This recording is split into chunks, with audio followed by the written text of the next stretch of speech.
Hey, everybody, welcome back to the One Step Better Business Podcast with Mike and Matt. Hopefully, you're having a great day today. Today, we are getting into fourth quarter of 2025. It is tax planning time. So we're gonna talk through some end of year planning tips, strategies maybe that you can take advantage of to hopefully have a better April of next year. But before we do that, Matthew Patrick, what conspiracy theory do you wish was true just for the pure entertainment factor? Well, first of all, we all know that all conspiracy theories are indeed true. What if they were all true? Yeah, there's a lot. I'm very intrigued by like the Illuminati and like the underground society type stuff where they really they're the puppet masters. While I also do believe that one is true. So I don't like this is really hard for me. I don't know if I have one for like entertainment purposes. Like, You know what I think would be interesting? I thought of like the city of Atlantis. Is that true? Like is that a conspiracy theory or is that like It's just like a fantasy. Yeah. There's supposedly remnants of the Sahara Desert. Like What? recently. Yeah. The little thing. They found an underwater city in a desert. There's remnants of There's remnants of an underwater city in a desert. Mm-hmm. Some things you just not look underwater. At like, you know what? Not underwater. Is Atlantis underwater? I thought Atlantis was like a city of water, like kind of like Venice in my mind. Oh, I thought it was an underwater city. Yeah, see that. Maybe we should learn more. Isn't Atlantis in The Little Mermaid? I don't know. Maybe so. You know what? Conspiracy theory I think would be really interesting if it was true. If the Earth was flat. Oh, because when you get to the edge of the Earth, what is after that? Would you where's the water go upside down then? Would you just like fall into a never ending cliff? Like, how would that work? I'm not smart enough to figure this out, Mike. Yeah. The stuff that, you start talking about like the Egypt, like I think the one that came to my mind is there's a lot of,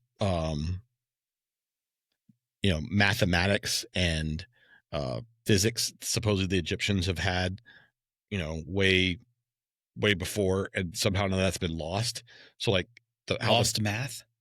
Kind of, yeah. I mean, like, so the pyramids themselves are all, exactly facing due north. How and the distance they're apart, there's no way they could have known, but like how there's all kinds of stuff around that I'm not smart enough to figure out. It was really interesting.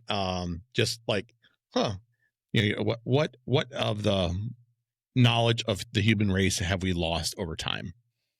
Yeah. I think it's all phone's fault. I don't have to know anything anymore. Good luck, Mike. Good luck transitioning this one. Segue into year-end tax planning. No, they're going to edit out all the silent stuff.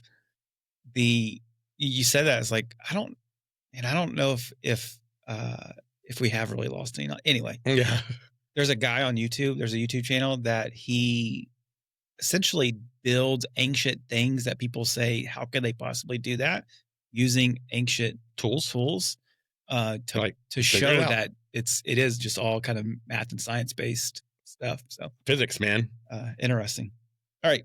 My Egyptian friend in the room should probably tell me about the Egyptian conspiracy theories. No, I think there's been a lot of lost knowledge over the years. Yeah. They've lost it. They lost it. So, baseball season's here. Oh man, this is one that AI is not going to be able to edit. All right, so we are in October right now as the moment of this recording. And baseball playoffs, baby. That is not what we're talking about. Yeah, it is. October. That's what I think of. October magic. Really? Oh, well, today we're going to talk about tax planning. Oh, that sounds like even more exciting. So, your baseball team has a bunch of taxes to pay. And what are some ways that they can get out of that? Yeah. We start talking through planning season first. I understand what we're talking about today.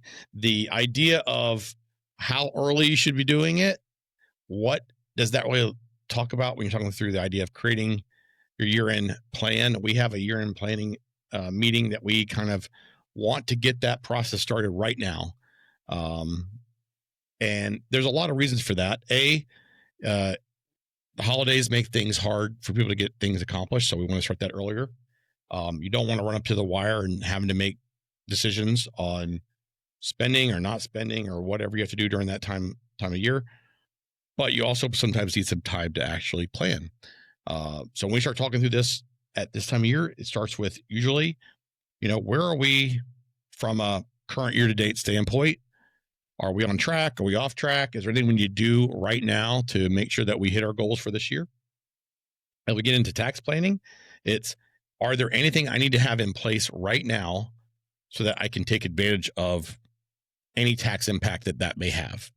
And so as we're going through this stuff, the stuff that comes right to my mind is, we'll start talking about timing of any major purchases you need to make. So if you're planning on making a major purchase of some new equipment, or maybe it's, we are doing some a new service line, or needed to spend some money in marketing that we're going to spend anyway, might be some timing that you might want to pull some of those expenses out of the next year into this year. So one thing I talk about a lot of times is, hey, look, if you're planning on making a major purchase in January and it's going to happen, and we can start that process now, you probably have enough time to acquire it and get it placed in service in time, and we'll take advantage of bonus depreciation and other things that allow us to write that off this year. That will make that item be a little more tax efficient than waiting another year and realistically 16 months to take advantage of the tax benefit of that. So you would lose that item. So we have an eye doctor client of ours that every year we kind of have conversations about, like, what equipment he's looking to replace, what equipment is he looking to expand, is there anything he's been looking at, and we try to make sure that that timing of that stuff is done before year end. It's placed in service, installed, and ready to go, so he can take advantage of that tax benefit in the current year. That's usually the first one I think of. Obviously, there's the bad side, which is, I need to go buy a truck to save taxes. That's a terrible idea. But if you actually have a piece of equipment, it depends on how cool the truck is. Yeah, it depends on how cool the truck is, and whether or not I can get a deal because I bought it before Christmas or whatever. But that's not a tax planning strategy. It's just a nice benefit of getting a new truck. I think about October, and honestly, what I think about is, should have been doing this 6 months ago. October, getting into fourth quarter, while yes, there's still some triggers you can pull, this is really kind of the point in time where you should be looking at, has my projections that I started to take care of back in first quarter and second quarter and now third quarter, are those still trending the way I expect them to? And so is the plan that I made earlier on in the year, is it being followed? Am I in a good spot? It's exactly right. We start doing planning for a lot of our, for most of our clients as early as first quarter, with if everything stayed on true. As we get closer to the end of the year, we should be nailing that to the plus or minus 1% by the end of the year. So we're getting really close. And we put the money aside that we were planning on putting aside? Is the year shaping up the way we intended to? Do we need to make any adjustments right now so that we don't have a big tax bill, or we've way overpaid taxes by March or April of next year? And then on top of that is, we find that as we get closer to the year end, people, things have popped up. Usually it's, hey, I moved my 401k over to an IRA. Is that all done and completed? Hey, I see that you're not fully funded into your maxing out your retirement. What do we need to do between now and the year to max that out? Have you funded your HSA this year like you should have? Are there anything from a income change that's anticipated next year, so that we know that there's a better advantage for us to have that deduction next year or this year? We're already starting to think through, really what's going on in the future into next year, to see like, oh, well, hey, look, right now we've got a lot going on in Congress with rate changes or new tax laws, and what's going to happen next year. Right now we don't know, but as things go on, we want to make sure that nothing's going to come up and bite us because we made a bad decision now. Yeah. And as we think about now, we can also start to think about next year. Correct. And make sure that we're not in a spot next year that, hey, you know what, we didn't really do the things that we were supposed to do, or think about this the way they were supposed to think about it. and we get in a pinch a year from now. Yeah, I mean, a lot of times when we bring a new client, we get to this point. Let's say we brought a new client on right now. Hey, have you put your money aside for taxes? Well, no, not really. Okay, great. Well, now I have to catch up this year's, and I want to not get behind anymore. So I'm having to catch up. I'm already starting to plan for next year. Now I've got a double whammy.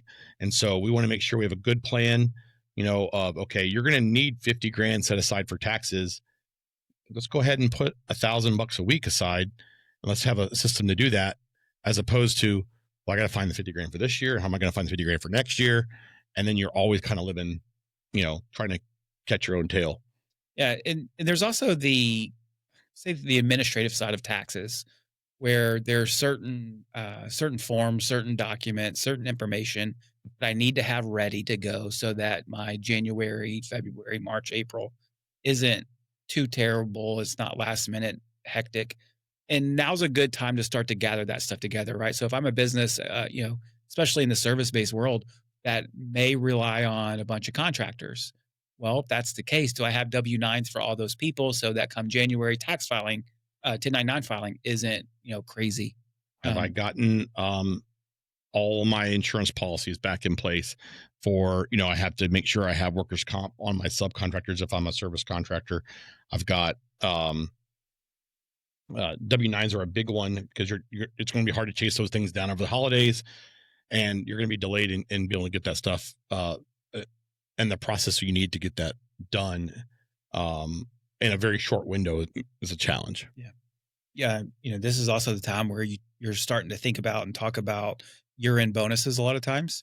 And so that can go into some tax planning. Maybe I need to play with the numbers of what bonuses may look like. As an owner, I may need to play with the number of what I'm bonusing myself from a tax strategy standpoint. This is kind of starting to get down to some of the execution time. We're kind of moving out of planning to some extent, getting into those final execution, final moves. You talked about buying equipment, stuff like that. Go ahead and start to gather how much have I paid for insurance so that I'm ready to report that. All of the mileage that may have been taken place over the course of the year. I need to start to get that stuff together. Yep. And it will, because I think you're absolutely right. The Christmas is coming. Thanksgiving is coming. This is just a season. We're getting into a season where people are not always readily available, ready to go, distracted, whatever it may be. And especially if you're working with third-party accountant or whoever it may be, you also are contingent upon their schedule as well. And so correct.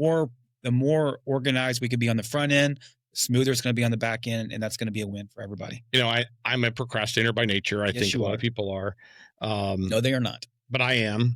And so having that good year end list of what I need to start gathering is super important. I started thinking through some of the things that our business owner clients have to worry about is, what's that owner's health insurance look like? And we make sure we get that data pulled so that we can show that on their W-2. Same thing with their personal use of automobile expenses. There's some year end stuff we want to tie down. Is there any receivables we need to write off before year end if we're accrual basis so I can take advantage of the tax benefit there?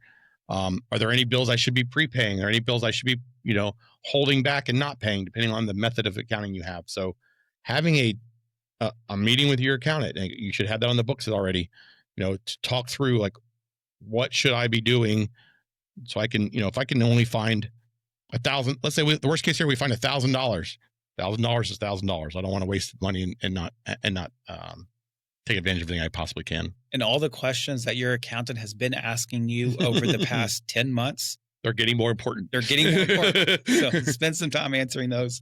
And I promise you, it'll make our lives a lot easier. It's all about us. Let's be honest. It's all about us. Yeah.